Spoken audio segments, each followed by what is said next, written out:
Hello everyone, my name is Jason, aka Bacon Chest, coach of the Kilda Serperiors. Welcome back to week 2 of the PBL.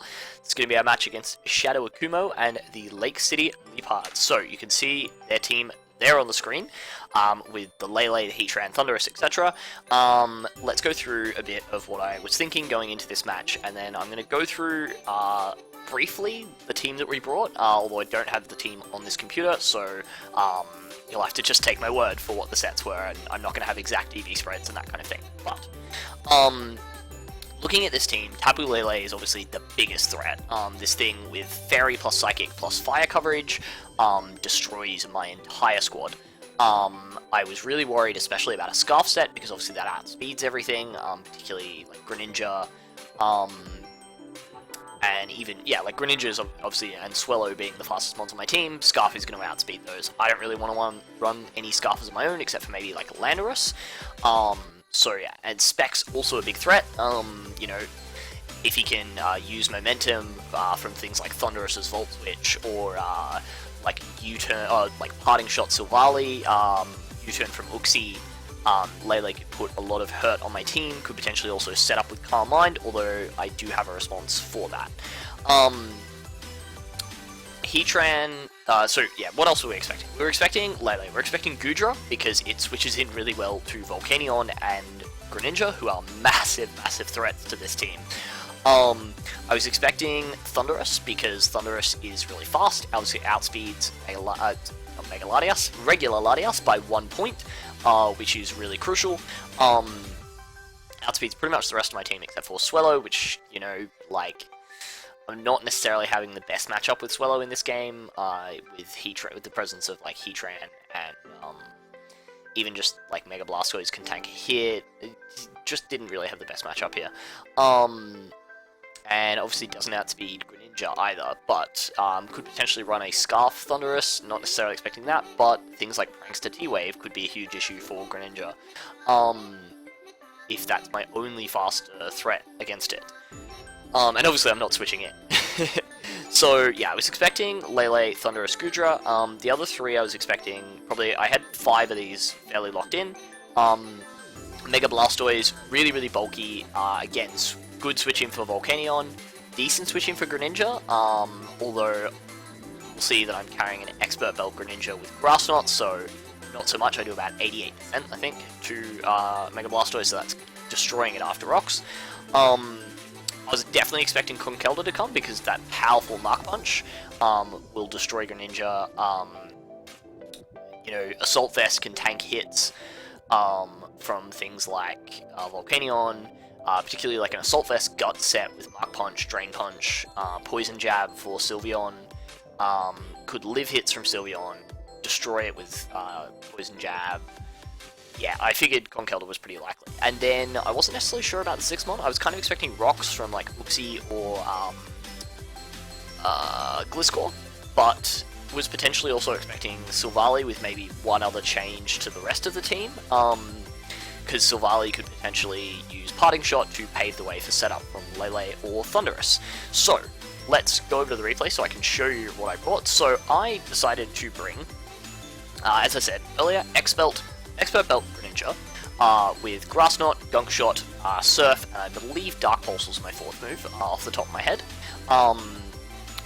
And yeah, this thing, you know, like, puts in a lot of work on my opponent's team. Scarf Landorus, with enough bulk to tank a hit from Scarf Lele, and enough speed to outspeed a Specs Lele.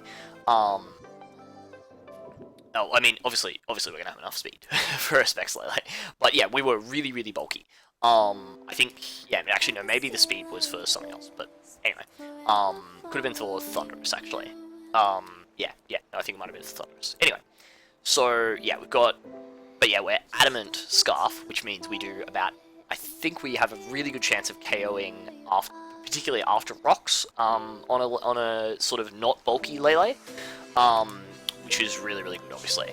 Then we have SD Virizion with Lumberry. This thing destroys my opponent's team, particularly if you look at the squad that they brought. Depending on the Silvally type, yeah, Virizion puts in huge work. Bulky Stealth Rock Necrozma, back again once again. this thing can tank a couple of hits from Lele, can set up rocks on pretty much anything, and, you know, just generally a good Gloomon. Bulky, leftovers, Sylveon, with Hyper Voice and Hidden Power Ground to hit up that Heatran. Doesn't really have good Fairy Switch-ins aside from that. With Protect, just to potentially scout out to see if it's a Scarf or a Specs Lele. And also potentially to stop waste turns of screens, or to potentially tank a Z move from, you know, whatever might want to click a Z move. Lastly, we have Choice Specs Volcanion, and this thing puts in a lot of work because Choice Specs Steam Eruption does around 40% to a, I think it's even like a max HP Mega Blastoise. And obviously with that chance to burn, if I can get rocks up, if I can get Toxic off, wait, do I have Toxic on this team? I'm not sure that I do actually, to be honest. I might have it on Necrozma. But yeah, generally, oh, and Necrozma's carrying Psyshock to do a bit of damage, just like a bit of chip generally, and Earthquake to hit the Heatran.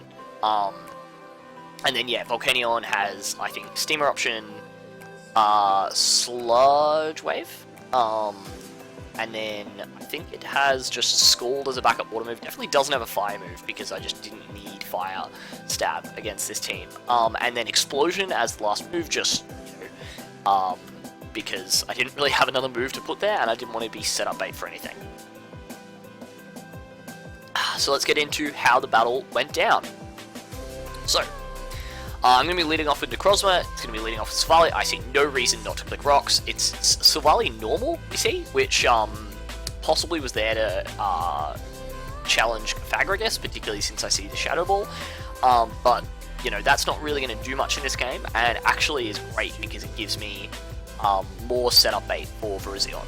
I was planning on setting up on Blastoise because I can tank a hit, or potentially Uxie, because I can tank any hit those two will go to, even a Scald from Blastoise because I have the Lumberry.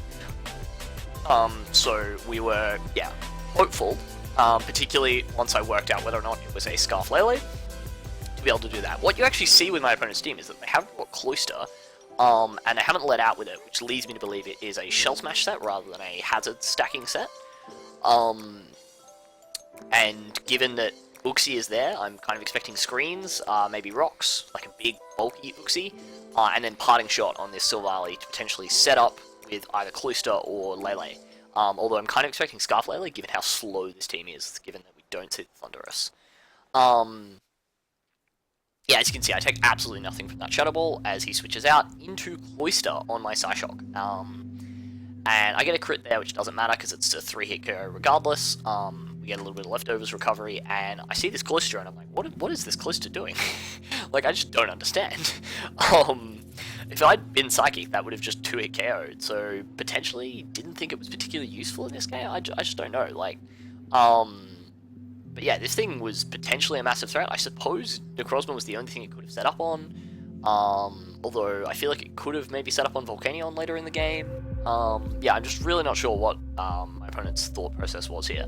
But they go straight for the Shell Smash as I go for the Psyshock. Obviously it's White Herb, so it's going to live with a sliver of health, and if Necrozma dies to this next set of attacks, from whatever attack it's going to go for, whether that's like Hydro or Icicle Spear, I pretty much lose, to be honest.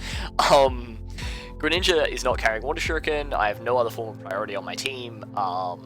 Yeah, I don't have a way of respond. I don't have like Rocky Helmet on anything. I could potentially maybe switch around with Landorus a little bit, but because my Landorus is not fast, I don't even think a fast Landorus outspeeds a +2 a Cloyster, but it's definitely not going to with the set that I'm running. So yeah, I'm just hoping your boy Necrozma has it in him to tank this, and I see the first hit does 18, and I'm like, okay, just no crits, and thank God we get no crits. So that was quite lucky on my part. Good prep, to be honest, from Shadow Akumo and the Lake City Liepards, but it doesn't quite pay off for them. as we're able to take down the Cloister. And now, with that out of the way, I'm now feeling much better about this matchup. Because the only potential setup left is Lele. As I've sort of explained already, I have some responses to Lele, whether or not it's Specs, whether or not it's Setup, whether or not it's Scarf. And then everything else just gets destroyed by +2 Virizion. So we're going to sack off Necrozma here to the U-turn. I was kind of expecting, yeah, like U-turn or screens or rocks, but rocks would have meant I wouldn't have been able to come back in anyway, so yeah.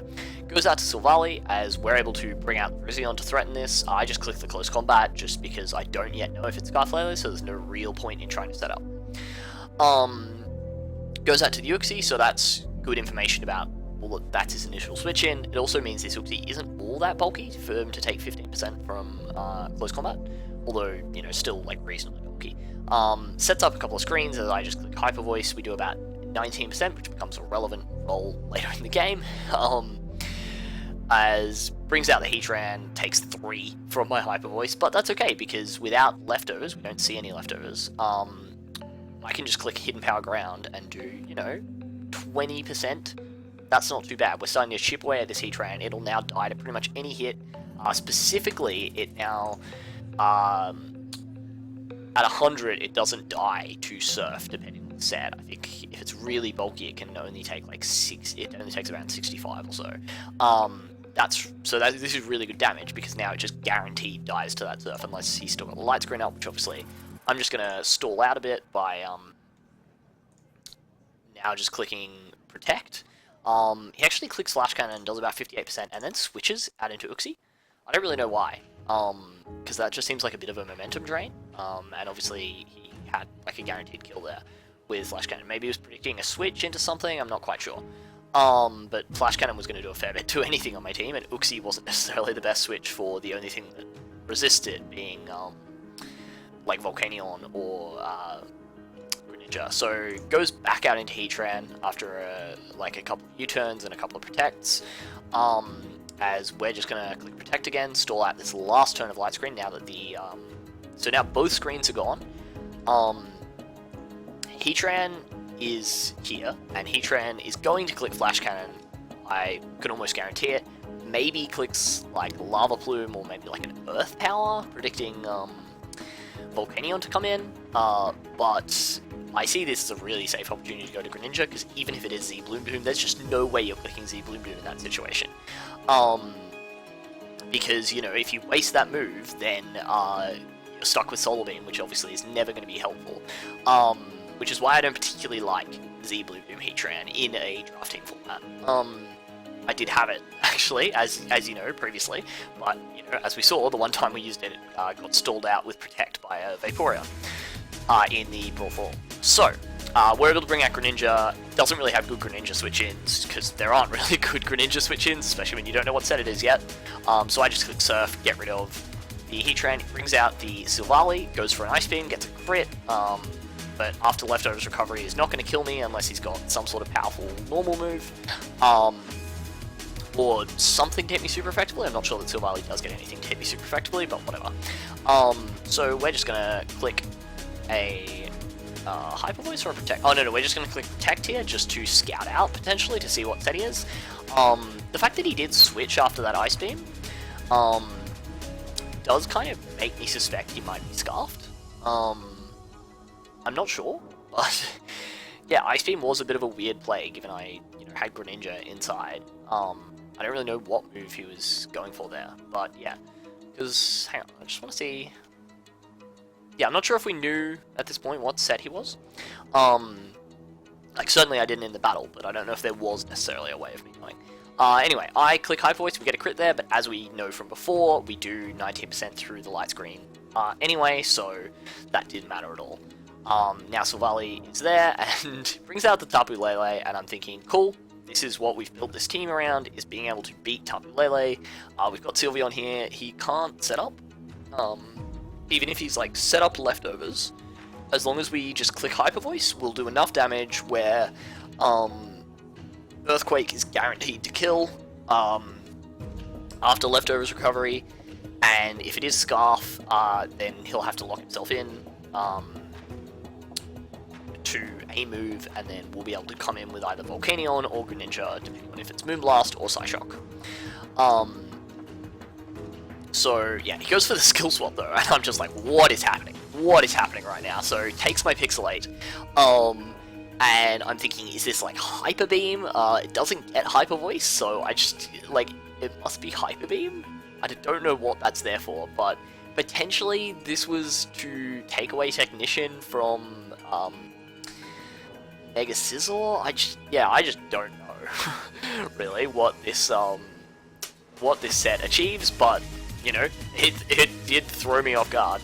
As I click Hyper Voice, I get the damage that I need. It's not a leftovers Tapu Lele, so that's fine. Sets up with a Charge Beam, and I'm thinking, I just don't care at this point. I'm just going to get my chip, come in with Scarf Landorus, and pretty much clean up, because it's Adamant Scarf Landorus is going to do a lot to the 3 remaining mons. And he doesn't really have a good way of dealing with it. So yeah, I click Earthquake, get rid of the Lele. Blastoise comes out, and I'm just gonna sack off Volcanion, just so that I can safely bring in Virizion and finish off the game. I click Explosion here, not expecting to outspeed this Mega Blastoise. That must have been a really, really min speed Mega Blastoise. So yeah, I bring out Virizion.